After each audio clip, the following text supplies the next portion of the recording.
Welcome to a screencast on an introduction to Hess's Law. And let's start with an example, which is the formation of nitrogen monoxide, or NO. And that's an air pollutant precursor because it forms other pollutants from it, and it's also an air pollutant itself. And nitrogen monoxide can be formed by the reaction of nitrogen gas and oxygen gas. And the delta H for this reaction is 180.4 kilojoules. So this is an endothermic process. 180.4 kilojoules of energy is absorbed when 1 mole of nitrogen reacts with 1 mole of oxygen to make 2 moles of nitrogen monoxide. And we can look at this graphically by graphing enthalpy, or if you prefer to think of it in terms of energy, versus the process of the reaction, or the course of the reaction, starting with reactants, nitrogen and oxygen in this case, and ending up with products. And the initial enthalpy, or energy, of the reactants, nitrogen and oxygen, is just represented by a line on the graph. And to form the products, energy or enthalpy is absorbed, and so the energy or enthalpy of the products are higher than the energy of the products is higher than the energy or enthalpy of the reactants by 180.4 kilojoules if we're dealing with 1 mole of nitrogen and 1 mole of oxygen, making 2 moles of NO. You can think of this kind of like money in your bank account. If you start with a certain amount of money and $180 are taken into your bank account, then your bank balance goes up by $180. So it's just sort of a energy accounting graph way of looking at things. We could also look at this visually in terms of the actual molecules doing their thing. So nitrogen and oxygen are both diatomic, N2 and O2. And they form nitrogen monoxide, which will have 1 nitrogen bonded to 1 oxygen. And for this process to happen, we have to have nitrogen and oxygen molecules that collide into each other, and they need to collide with enough speed or enough energy such that bonds break and new bonds are formed. So let's watch that fantastic visualization again. They collide and bonds break and new bonds are formed, and we have a new substance because nitrogen-nitrogen and oxygen-oxygen bonds were broken and new nitrogen-oxygen bonds were formed, making the nitrogen monoxide. And the energy that was needed to break the bonds has to be more than the energy that was given off when the new bonds were formed, because we're dealing with an endothermic or overall energy absorbing process. And once again, maybe we could visualize this on an energy diagram. So again, energy versus course of reaction, reactants versus product. Start at a lower energy for nitrogen and oxygen, end up at a higher energy or enthalpy for nitrogen monoxide, and energy is needed to break apart the nitrogen and oxygen molecules to just break those bonds. And energy is always absorbed or taken in when bonds are broken.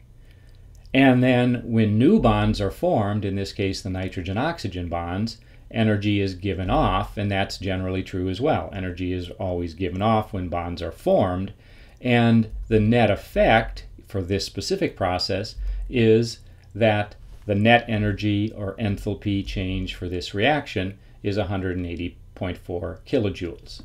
So note, this is again, you can think of it in terms of money in your bank account. You start with a certain amount of money, you take in some fairly large amount of money, but then you have to spend a fraction of that or a portion of it. And in this case, the net effect, let's say you take in $980, but then you spend $800, well, you're left with a balance increase of $180 overall.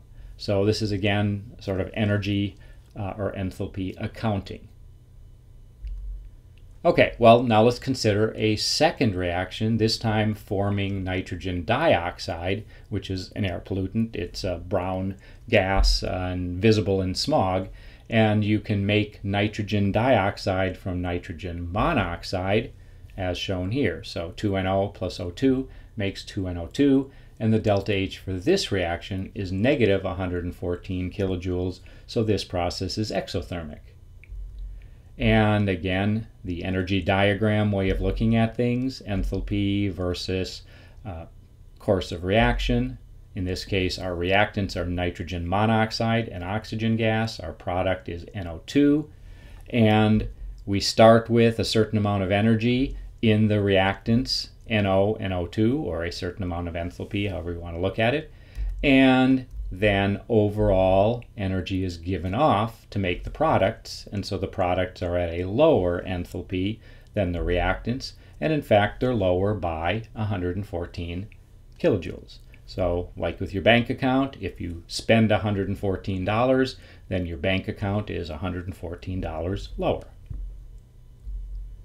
And we can visualize this reaction as well. Nitrogen monoxide is NO, combines with O2, bonds break, new bonds are formed, and we form NO2 molecules. So in this case, the bonds that were broken were again oxygen-oxygen, and new nitrogen-oxygen bonds were formed. And in this case, energy required to break bonds is less than energy given off when new bonds are formed, because we have an exothermic process. And we can look at this with the usual energy diagram that hopefully you're starting to get familiar with now. Energy or enthalpy versus reactants forming products.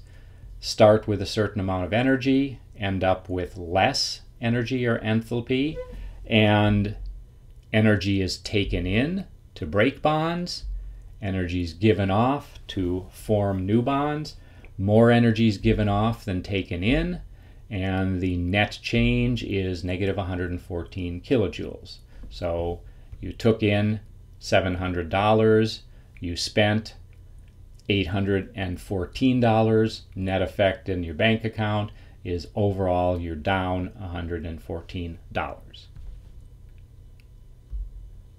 Okay, so now let's consider forming nitrogen dioxide via two steps, and these are two steps we've already seen. We can take nitrogen and oxygen, they react to make NO, and then the NO can react with more oxygen to make NO2. And these are two steps in the process that will give us the overall formation of NO2. Notice that the NO formed in the first reaction is then a reactant, or it's used in the second reaction. And it turns out we can add chemical reactions, and if we do, then we add everything on the left together, everything on the right, and this is on the left and right of the reaction arrow.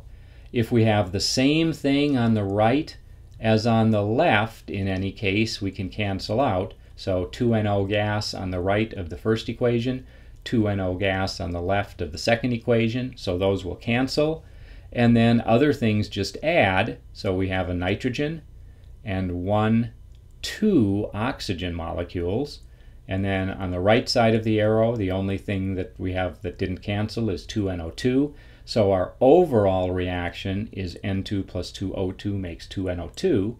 And since we added the chemical reaction equations, we have to also add the delta H values of the two reactions that we added together.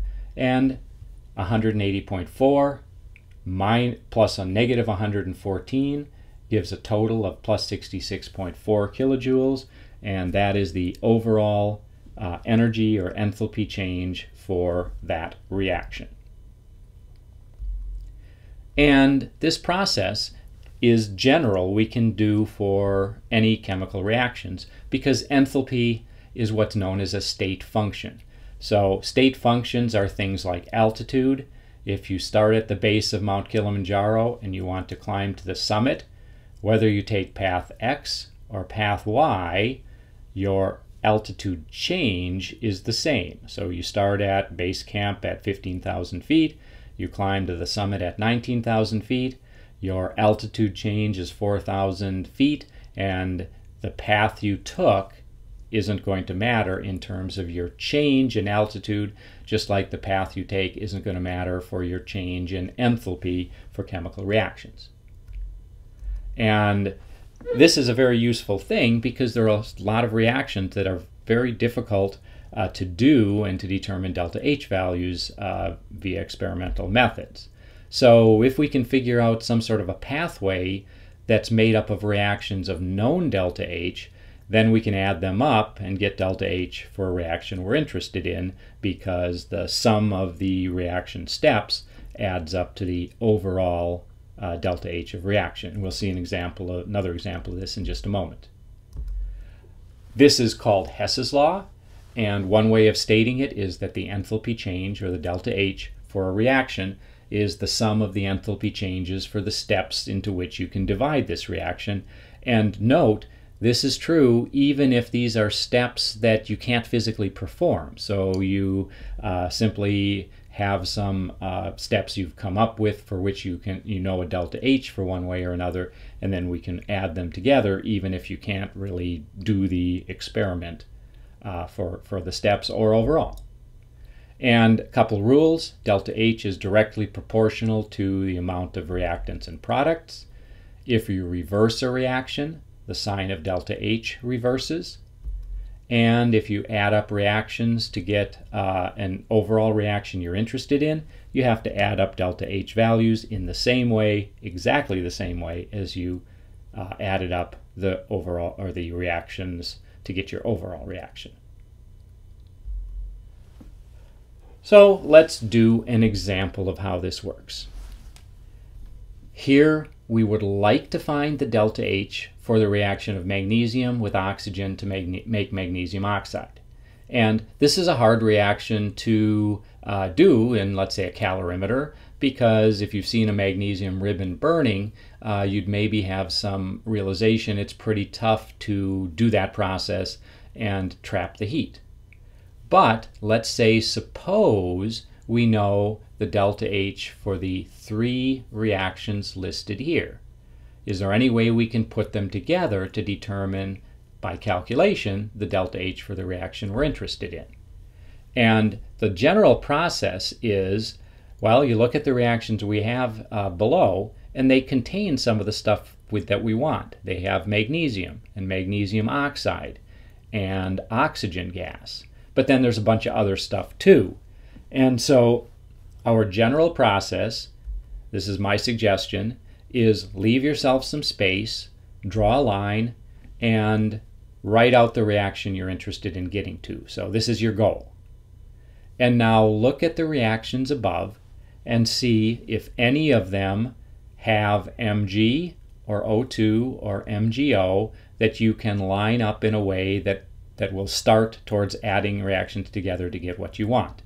And you can do it different ways, but I tend to just start on the left and move across. So I'm going to start with Mg, and what I know is I need 2 Mg's solid on the left of my equation. And looking at the three equations here, there's one that has Mg solid, but there's only one, but it's on the left, so its orientation is correct, but I need to double that reaction.